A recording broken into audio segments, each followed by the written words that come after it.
Hello friends, स्वागत है आपका स्टडी राइज यूट्यूब चैनल पर।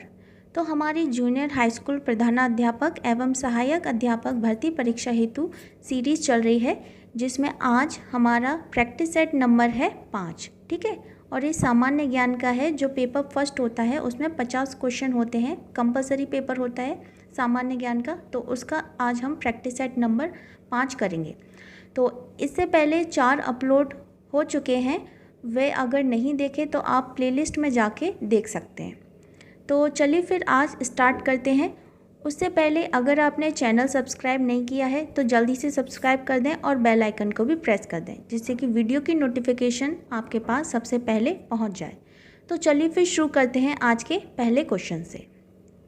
तो आज का पहला क्वेश्चन दिया है, पंचायती राज प्रणाली में पंचायत समिति किस स्तर पर गठित की जाती है?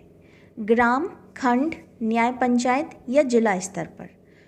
तो पंचायती राज प्रणाली में यह खंड स्तर पर पंचायती समिति का गठन किया जाता है। ठीक है, और पंचायती समिति उसके सदस्यों का चुनाव किसके द्वारा होता है? वह होता है जनता द्वारा। प्रत्यक्ष रूप से जनता द्वारा इसका चुनाव किया जाता है और इसका कार्यकाल होता है, वह होता है 5 वर्ष।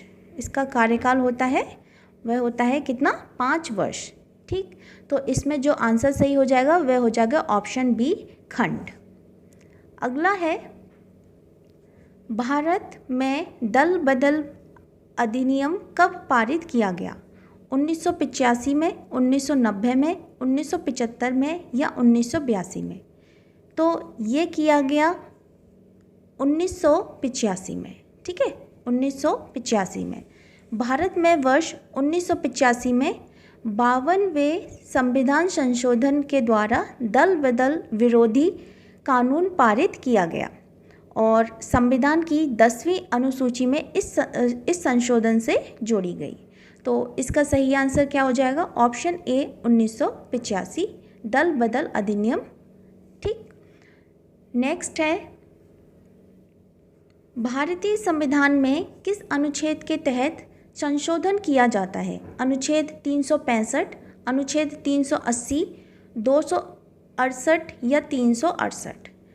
तो भारतीय संविधान में जो 368 अनुच्छेद है उसके तहत क्या किया जाता है?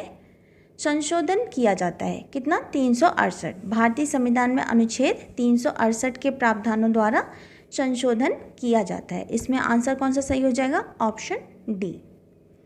नेक्स्ट है, भारत के मुख्य निर्वाचन आयुक्त की पदावधि किस उम्र सीमा तक होती है? 60 वर्ष, 62 वर्ष, 65 वर्ष या 70 वर्ष?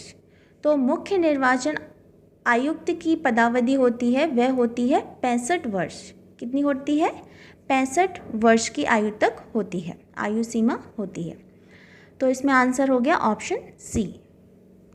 नेक्स्ट क्वेश्चन, कौन सी संस्था संवैधानिक नहीं है? मानवाधिकार, राज्य वित्त आयोग, राज्य निर्वाचन आयोग या जिला पंचायत? तो इसमें जो संवैधानिक नहीं है वह कौन सी नहीं है? मानवाधिकार। ठीक है, मानवाधिकार ये संवैधानिक संस्था नहीं है। इसमें आंसर ऑप्शन ए। नेक्स्ट है, निम्नलिखित संघ राज्यों में से कौन पाकिस्तान से सीमा नहीं बनाता? पाकिस्तान से सीमा नहीं बनाता है? हिमाचल, गुजरात, पंजाब या राजस्थान? तो जो पाकिस्तान से सीमा नहीं बनाता है वह कौन सा है? हिमाचल प्रदेश। ठीक है, हिमाचल प्रदेश पाकिस्तान से सीमा साझा नहीं करता। तो इसमें आंसर कौन सा सही हो जाएगा? Option A. निम्नलिखित में से कौन राज्य सर्वाधिक राज्यों से सीमा बनाता है? मध्य प्रदेश, राजस्थान, छत्तीसगढ़ या उत्तर प्रदेश? ठीक है, तो जो इसमें जो सही आंसर है वह है ऑप्शन डी, उत्तर प्रदेश। कौन सा है? Option D, Uttar Pradesh. तो उत्तर प्रदेश 8 राज्यों और 1 केंद्र शासित प्रदेश से सीमा बनाता है। कितना? 8 राज्य और 1 केंद्र शासित प्रदेश से इसकी सीमा लगती है। ठीक है, तो उसमें 8 राज्य कौन कौन से हैं? पहला है हिमाचल प्रदेश, हरियाणा, बिहार, उत्तराखंड, मध्य प्रदेश, राजस्थान, झारखंड, छत्तीसगढ़ और इसके अलावा जो केंद्र शासित प्रदेश है वह है दिल्ली।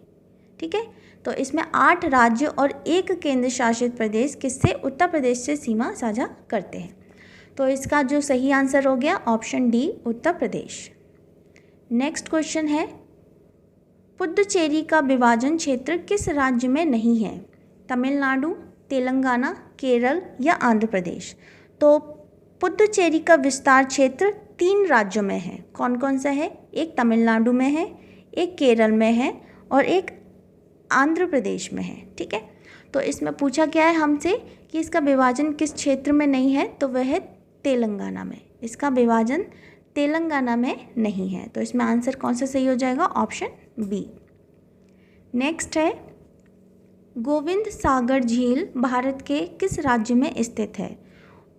उत्तर प्रदेश, उत्तराखंड, हिमाचल या राजस्थान। तो गोविंद सागर झील ये कहाँ है? तो ये हिमाचल प्रदेश में स्थित है। कहाँ है? हिमाचल प्रदेश में स्थित है। इसमें ऑप्शन सी। नेक्स्ट है, सविनय अवज्ञा आंदोलन के समय महात्मा गांधी ने कौन सा सत्याग्रह शुरू किया था? नमक सत्याग्रह, किसान सत्याग्रह, बारदौली सत्याग्रह या भूदान सत्याग्रह। तो सविनय अवज्ञा आंदोलन ये कब हुआ था? सविनय अवज्ञा आंदोलन ये हुआ था 6 अप्रैल 1930। ठीक है, सविनय अवज्ञा आंदोलन कब हुआ था? 6 अप्रैल 1930 को इसका प्रारंभ हुआ था। और इसमें जो सही आंसर हो जाएगा वह है नमक सत्याग्रह, या इसको बोलते हैं दांडी मार्च। ठीक है, नमक सत्याग्रह। तो हमसे पूछा है कि सविनय अवज्ञा आंदोलन के समय महात्मा गांधी ने कौन सा सत्याग्रह शुरू किया था? तो वह किया था नमक सत्याग्रह शुरू किया था। इसमें ऑप्शन ए सही है। नेक्स्ट है, नर्मदा बचाओ आंदोलन से निम्नलिखित में से कौन संबंधित है? पी हेगड़े, सुंदरलाल बहुगुणा, मेधा पाटकर या सलीम अली। तो इसमें नर्मदा बचाओ आंदोलन से संबंधित है वह कौन है? वह है पर्यावरण कार्यकर्त्री मेधा पाटकर। पर्यावरण कार्यकर्त्री मेधा पाटकर द्वारा चलाया गया था क्या? नर्मदा बचाओ आंदोलन। ठीक है, इसके अलावा ऑप्शन में दिए हैं, क्या दिए हैं? पी हेगड़े, तो ये संबंधित है एपिको आंदोलन से। किससे? एपिको आंदोलन से।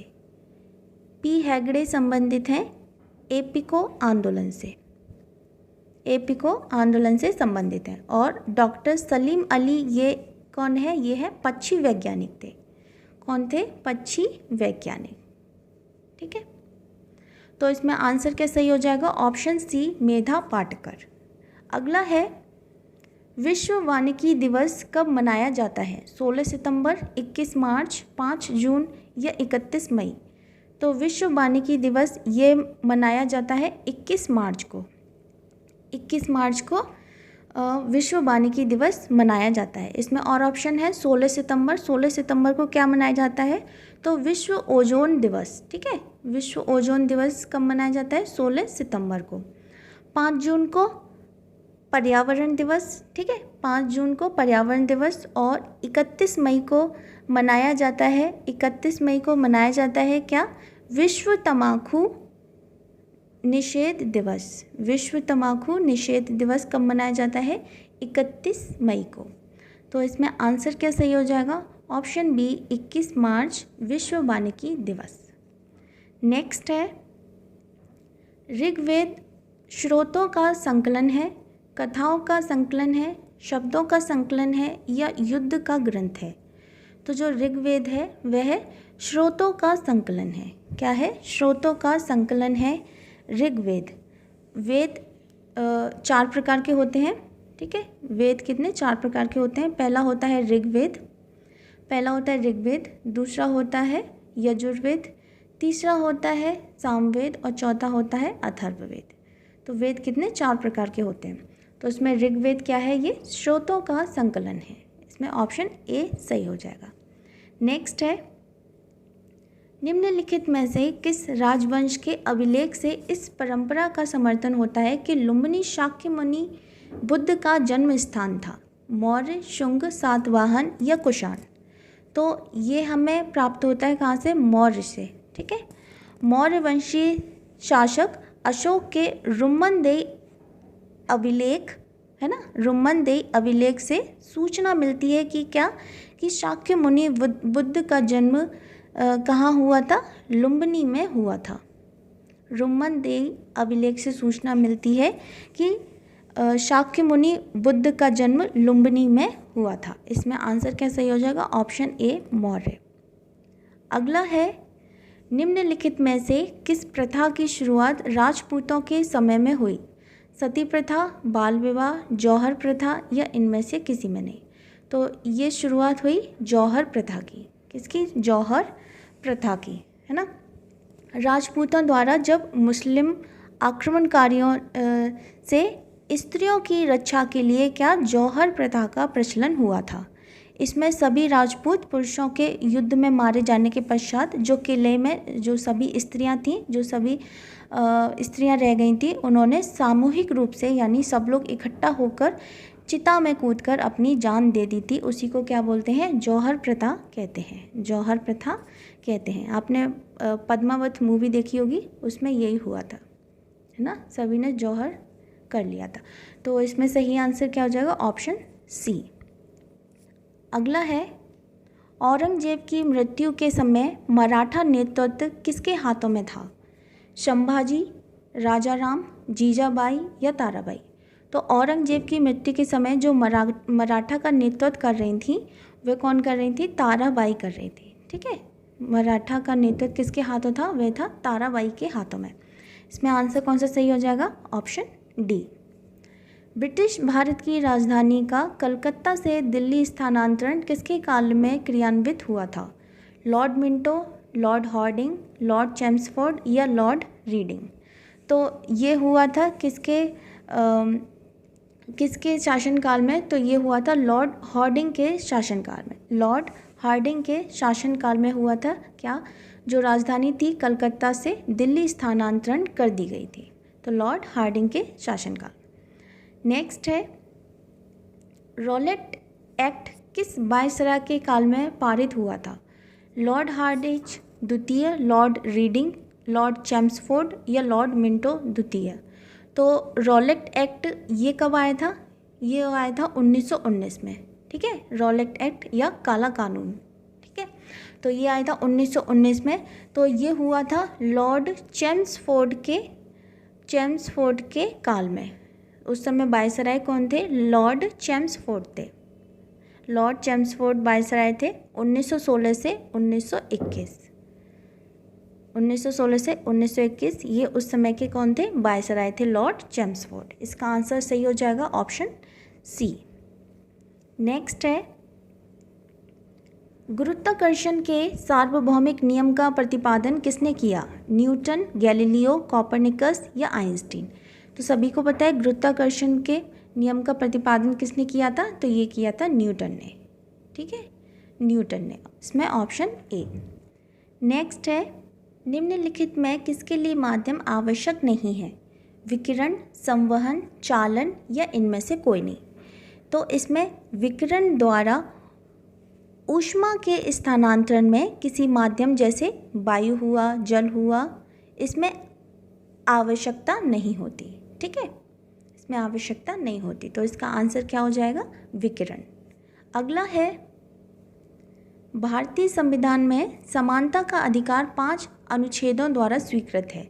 वे हैं अनुच्छेद 1317, अनुच्छेद 14 से 18, 15 से 19 या 16 से 20। तो समानता का अधिकार दिया है, वह दिया है अनुच्छेद 14 से 18 में। समानता का अधिकार दिया है अनुच्छेद 14 से 18 में उल्लिखित है। नेक्स्ट है, निम्नलिखित में से कौन जल से हल्का है? एल्यूमिनियम, सोडियम, मैग्नीशियम या मैग्नीज।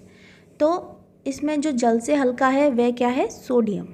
जल से हल्का है वह क्या है? सोडियम। और ये जल से हल्का होने के कारण यह जल में तैरने लगता है, इतना हल्का है ये, है ना। तो इसका आंसर क्या हो जाएगा? Option B, sodium. नेक्स्ट है, लाल रक्त कणिकाएँ मुख्यतः बनती हैं यकृत में, गुर्दे में, हृदय में या अस्थि मज्जा में। तो लाल रक्त कणिकाएँ ये श्वसन अंगों से ऑक्सीजन लेके सारे शरीर में पहुंचाने का कार्य करती हैं, ठीक है। और लाल रक्त कणिका ये किस में, अस्थि मज्जा में या बोन मैरो में विकसित होती हैं। किस में विकसित होती हैं, अस्थि मज्जा या बोन मैरो, बोन मैरो। इसमें आंसर सही हो जाएगा ऑप्शन डी। अगला है, निम्नलिखित में से कौन सा रोग एक वायरस द्वारा होता है, डिप्थीरिया, मलेरिया, हैजा या हेपेटाइटिस। तो वायरस द्वारा होने वाला रोग है वह कौन सा है, हेपेटाइटिस। कौन सा है, हेपेटाइटिस। जो हेपेटाइटिस बी यानी HBV है ना, HBV नामक वायरस के कारण होता है। जो हेपेटाइटिस बी है वह HBV नामक वायरस के कारण होता है। तो इसमें आंसर क्या सही हो जाएगा, ऑप्शन डी। निम्नलिखित वृक्षों में कौन पारिस्थितिकी मित्र नहीं है, बबूल, यूकेलिप्टस, नीम या पीपल। तो इसमें कौन सा मित्र नहीं है, वह है यूकेलिप्टस। कौन सा है, यूकेलिप्टस। यूकेलिप्टस को उसकी अत्यधिक जल ग्रहण शक्ति के कारण पर्यावरण शत्रु के रूप में इसको घोषित किया गया है। इसको जिस स्थान पर लगाते हैं वहाँ की मिट्टी में जो जल स्तर होता है वह काफ़ी नीचे चला जाता है, यानी कि ये पेड़ उस वहाँ के जल स्तर को घटा देता है। तो ये क्या है, पारिस्थितिक मित्र नहीं है, ठीक है। इसमें सही हो जाएगा ऑप्शन बी। नेक्स्ट है, भोपाल गैस त्रासदी से संबंधित यौगिक का नाम था, मिथाइल एल्कोहल, फॉस्फाजिन, मिथाइल आइसोसाइनेट या मिथाइल एमाइन। तो ये था मिथाइल आइसोसाइनेट, मिथाइल आइसोसाइनेट। तो भोपाल गैस त्रासदी ये हुई थी 1984 में। भोपाल गैस त्रासदी हुई थी 1984 में हुई थी। भोपाल में स्थित एक कंपनी थी, उसका नाम था यूनियन कार्बाइड।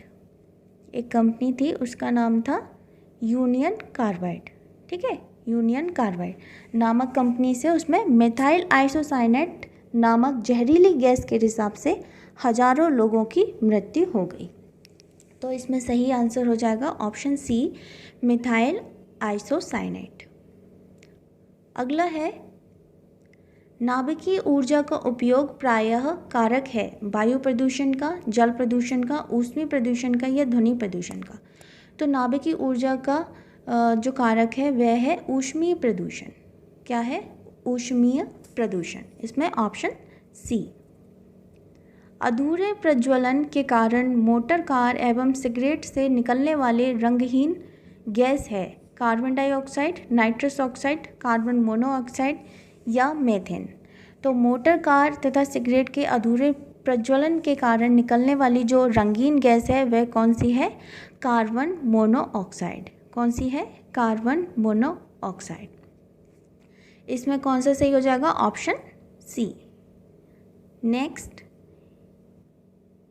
एक पारिस्थितिक तंत्र में ऊर्जा की मात्रा एक पोषण स्तर से अन्य स्तर में स्थानांतरण के पश्चात बढ़ती है, घटती है, स्थिर रहती है या बढ़ सकती है या घट सकती है। तो इसमें आंसर है वह है घटती है। क्या है, घटती है। तो इसमें होता क्या है कि जब ऊर्जा एक पोषण स्तर से अन्य स्तर में स्थान परिवर्तन करती है तो तब उसका ह्रास होता है, यानी कि घटती है, यानी कम होती है, ठीक है। तो अर्थात क्या हुआ कि हर पोषण स्तर पर उपलब्ध ऊर्जा की मात्रा घटती जाती है। क्या करती जाती है, घटती जाती है। इसमें आंसर है ऑप्शन बी। जीएसटी किस तरह का कर है, प्रत्यक्ष कर है, अप्रत्यक्ष कर है, वस्तुओं एवं सेवाओं के प्रकार पर निर्भर करता है या उपरोक्त में से कोई नहीं। तो सबसे पहले देखते हैं जीएसटी। जीएसटी की फुल फॉर्म होती है गुड्स एंड सर्विस टैक्स, ठीक है। जीएसटी की क्या होती है, goods and service tax, goods and service tax यानी वस्तु एवं सेवा कर। तो ये पूरे देश के लिए एक अप्रत्यक्ष कर है। क्या है, पूरे देश के लिए एक अप्रत्यक्ष कर है। तो इसमें आंसर कौन सा सही हो गया, ऑप्शन बी। नेक्स्ट है, भारत में निर्धनता के स्तर का आकलन किया जाता था विभिन्न राज्यों में प्रति व्यक्ति आय के आधार पर, परिवार की औसत आय के आधार पर, परिवार के उपभोग व्यय के आधार पर या देश की मलिन बस्तियों की जनसंख्या के आधार पर। ठीक है, तो भारत में निर्धनता का आकलन किसके योजना आयोग द्वारा प्रत्येक 5 वर्ष का राष्ट्रीय प्रतिदर्श सर्वेक्षण संगठन यानी कि NSSO, क्या है इसका, राष्ट्रीय प्रतिदर्श सर्वेक्षण संगठन द्वारा संग्रहित परिवार आधारित उपभोग व्यय के आंकड़ों के आधार पर किया जाता था। ठीक है, परिवार के उपभोग व्यय के आधार पर आंकड़ों के आधार पर किया जाता था। इसमें आंसर क्या सही हो जाएगा, ऑप्शन सी, परिवार के उपभोग व्यय के आधार पर। ठीक, नेक्स्ट है जनगणना 2011 के अनुसार निम्नलिखित में से किस भारतीय राज्य में महिला साक्षरता न्यूनतम थी? उत्तर प्रदेश, राजस्थान, केरल या आंध्र प्रदेश। तो इसमें ऑप्शन के हिसाब से इसमें देखा जाए तो वह है राजस्थान। ठीक है, क्या है, राजस्थान। तो इसमें दिए गए विकल्पों में न्यूनतम महिला साक्षरता दर वह है राजस्थान की, कितनी है, 52.1%, 52.1%। और भारत में न्यूनतम महिला साक्षरता ये है बिहार राज्य की। कहाँ की है, बिहार राज्य की। ठीक है, अगर विकल्प में बिहार दिया होता तो आप बिहार पे टिक करते, इसमें विकल्प में नहीं दिया है तो इसमें आंसर क्या सही हो जाएगा, राजस्थान। नेक्स्ट है मुद्रा एवं वित्तीय मामलों में सरकार का वित्तीय अभिकर्ता एवं सलाहकार कौन है? नाबार्ड, SBI, RBI या उपरोक्त में से कोई नहीं। तो इसमें है RBI। कौन है, RBI। मुद्रा एवं वित्तीय मामलों में सरकार की वित्तीय अभिकर्ता एवं सलाहकार के रूप में कौन है, RBI। नेक्स्ट है निम्नांकित में कौन एक सुमेलित नहीं है? ऑप्शन दिए गए हैं अदरक, राइजोम, केसर बीज, अफीम की डूडी या सन तना। तो इसमें जो सुमेलित नहीं है वह है केसर। क्या है, केसर बीज। ठीक है, ये सुमेलित नहीं है। केसर क्या है, केसर एक मसाला है। क्या है, केसर एक मसाला है। ठीक है, तो केसर एक मसाला है जिसे पौधों के पुष्प की वर्तिका या फिर वर्तिकाग्र या फिर क्या है, वर्तिकाग्र यानी कि स्टिग्मा, ठीक है, से प्राप्त किया जाता है। इसमें आंसर सही हो जाएगा ऑप्शन बी, केसर। नेक्स्ट है 16 जनवरी 2021 को लॉन्च हुए संरक्षण क्षमता महोत्सव सक्षम 2021 से संबंधित निम्न कथनों पर विचार कीजिए। पहला दिया है, यह नवीन एवं नवीकरणीय ऊर्जा मंत्रालय की एक पहल है। महीने भर चलने वाला यह अभियान पेट्रोलियम संरक्षण अनुसंधान एसोसिएशन द्वारा लॉन्च किया गया। यह तीसरा है, इसका उद्देश्य उपभोक्ताओं को स्वच्छ ईंधनों की तरफ प्रेरित करना है। तो इसमें से कौन सा कथन सही होगा, है ना? तो इसमें आंसर जो सही हो जाएगा वह हो जाएगा सेकंड और थर्ड। कौन सा हो जाएगा, सेकंड और थर्ड। तो इसका ऑप्शन सही है वह है ऑप्शन नंबर बी। ठीक है, केवल सेकंड और थर्ड। नेक्स्ट है 17 जनवरी 2021 को प्रसिद्ध शास्त्रीय गायक और संगीतकार उस्ताद गुलाम मुस्तफ़ा खान का निधन हो गया। उन्हें किस वर्ष पद्म विभूषण से सम्मानित किया गया था? तो ये किया गया था वर्ष 2018 में। कब किया गया था? वर्ष 2018 में। इसमें आंसर है ऑप्शन डी। नेक्स्ट है 9 जनवरी 2021 को 16वां प्रवासी भारतीय दिवस सम्मेलन को प्रभासी रूप में आयोजित किया गया। इससे संबंधित सही कथन पर विचार कीजिए। पहला है, इस बार सूरीनामा के राष्ट्रपति चंद्रिका प्रसाद संतोखी इसी सम्मेलन के मुख्य अतिथि रहे। इस सम्मेलन का मुख्य विषय प्रदूषण कम करने भारत में योगदान था। इस सम्मेलन के समापन सत्र में 5 प्रवासी भारतीयों को प्रवासी भारतीय सम्मान पुरस्कार दिया गया या इनमें से कोई नहीं। तो जो इसका सही आंसर हो जाएगा वह हो जाएगा ऑप्शन फर्स्ट, इस बार सूरीनामा के राष्ट्रपति चंद्रिका प्रसाद संतोखी इस सम्मेलन के मुख्य अतिथि रहे। ठीक है, नेक्स्ट है निर्माणाधीन त्रिपुरा बांग्लादेश मैत्री सेतु किस नदी पर स्थित है? फेनी नदी, मानस नदी, ब्रह्मपुत्र नदी या पद्मा नदी?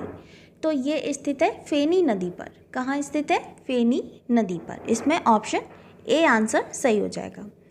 नेक्स्ट है 16 जनवरी 2021 को किस राज्य में वन स्कूल वन IAS योजना शुरू की गई? तमिलनाडु में, केरल में, आंध्र प्रदेश में या तेलंगाना में?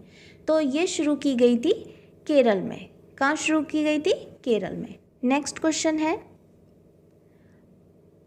15-17 जनवरी 2021 के मध्य बिहार में प्रथम राज्य पक्षी महोत्सव कलरव का आयोजन किस अभयारण्य में किया गया?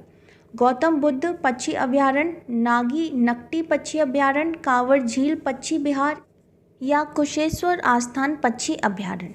ठीक है, तो ये महोत्सव स्टार्ट किया गया, आयोजन स्टार्ट किया गया, तो ये किया गया नागी नकटी पक्षी अभयारण्य। ठीक है, नागी नकटी पक्षी अभयारण्य में किया गया। नेक्स्ट है दिए गए विकल्पों में से संबंधित शब्द को चुनिए। नाटक अभिनेता से संबंधित है और संगीत गोष्ठी किससे संबंधित है? ठीक है, सुरीलापन से, संगीतज्ञ से, पियानो से या आगाज से? तो ये संबंधित है संगीतज्ञ से। किससे? संगीतज्ञ से। नेक्स्ट है एक विशिष्ट कोड में मैच को इतना कहा जाता है, लिखा जाता है, बोर्ड को इतना, तो इसी कोड में प्रिंट को किस प्रकार लिखा जाएगा? ठीक है, तो ये कोडिंग वाला क्वेश्चन है, कोडिंग डिकोडिंग। तो इसमें हम देखेंगे कि कौन सी सीरीज़ इसमें हम चल रही है। ठीक है, तो मैच को लिखा जा रहा है इतना। तो सबसे पहले देखेंगे M से जा रहा है N। ठीक है, M से जा रहा है N यानी कि +1 हो रहा है, +1 हो रहा है।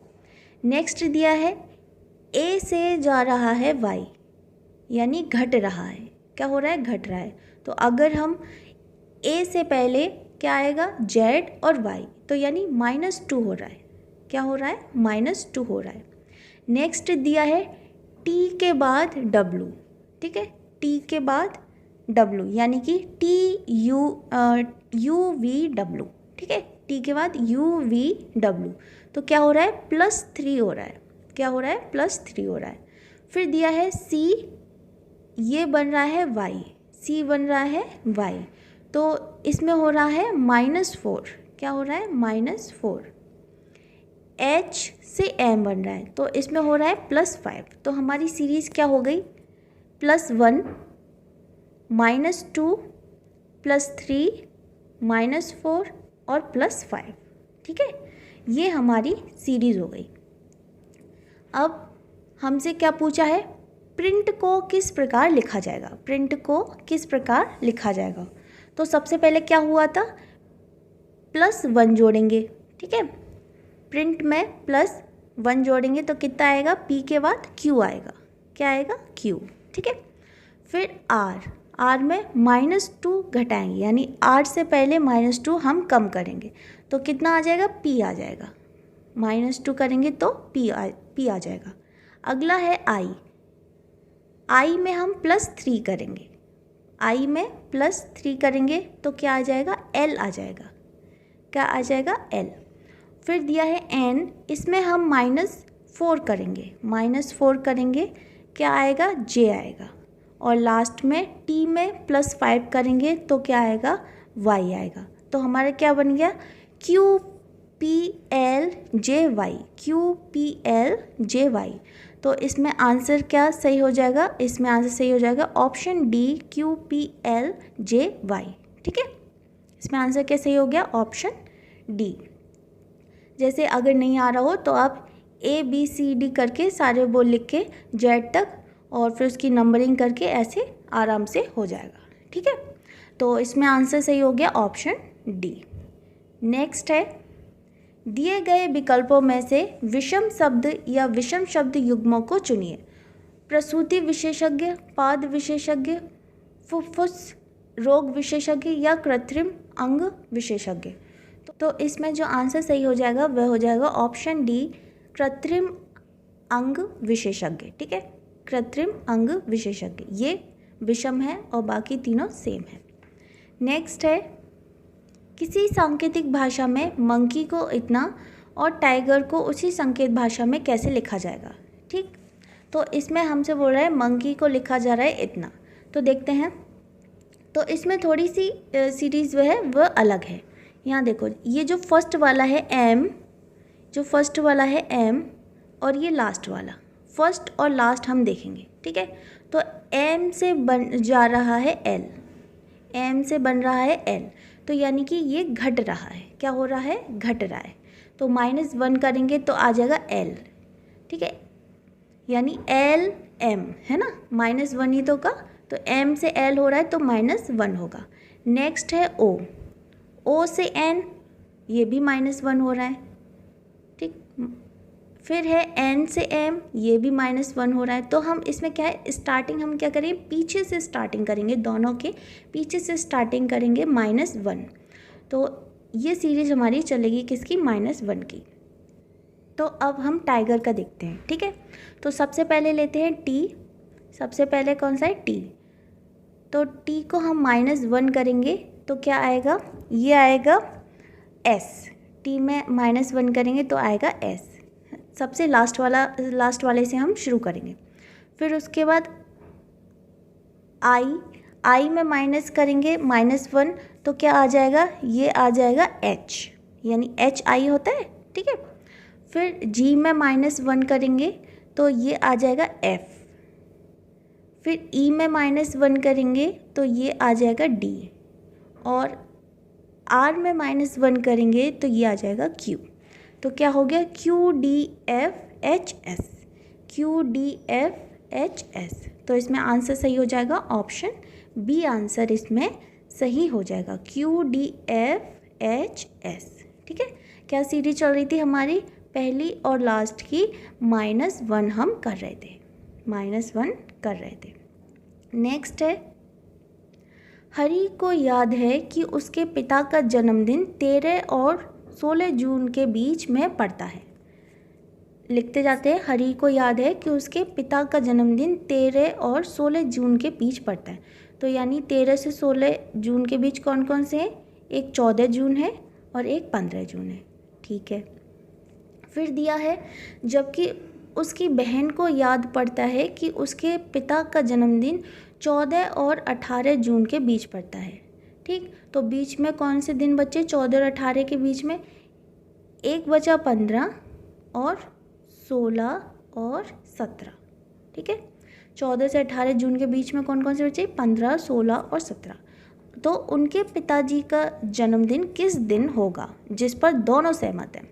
तो इसमें दोनों में कौन सा दिन आ रहा है सेम, तो वह आ रहा है 15 जून। 15 जून दोनों में सेम आ रहा है, तो इसका आंसर क्या हो जाएगा, दोनों सहमत हैं तो वह है 15 जून में। ठीक है, 15 जून, तो इसका सही आंसर हो जाएगा ऑप्शन बी, 15 जून। नेक्स्ट है,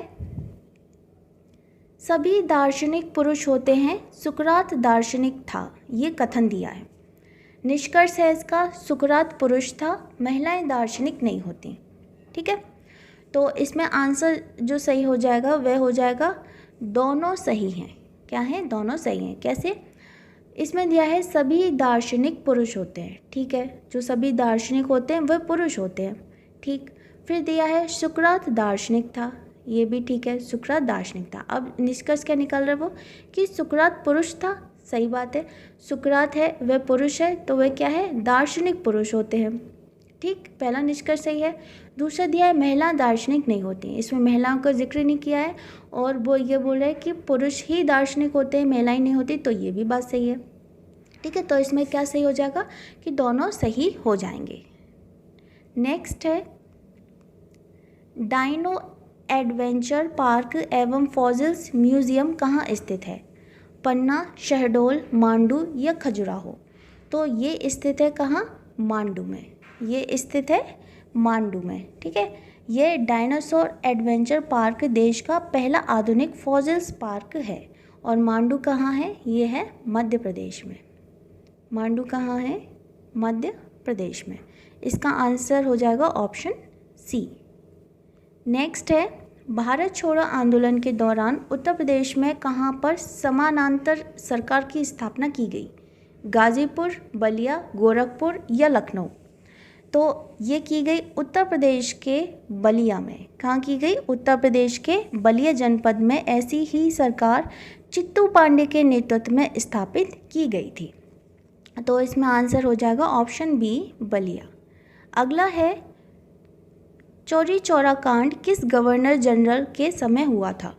Lord Chelmsford, Lord Irwin, Lord reading या लॉर्ड मिंटो द्वितीय? तो जो चौरी चौरा है वह कब हुआ था? 1922 में। कब हुआ था? 1922 में। ठीक है, तो ये किसके गवर्नर जनरल के समय में हुआ था? तो ये हुआ था लॉर्ड रीडिंग के समय में। किसके समय में हुआ था? ये हुआ था लॉर्ड रीडिंग के समय में ये घटना हुई थी। कौन सी? चौरी चौरा कांड हुई थी। तो इसका ऑप्शन हो गया ऑप्शन सी। ठीक, तो ये थे आज के 50 क्वेश्चन। हमने सामान्य ज्ञान के 50 क्वेश्चन आज कंप्लीट किए। मिलते हैं फिर बहुत जल्द नेक्स्ट वीडियो में।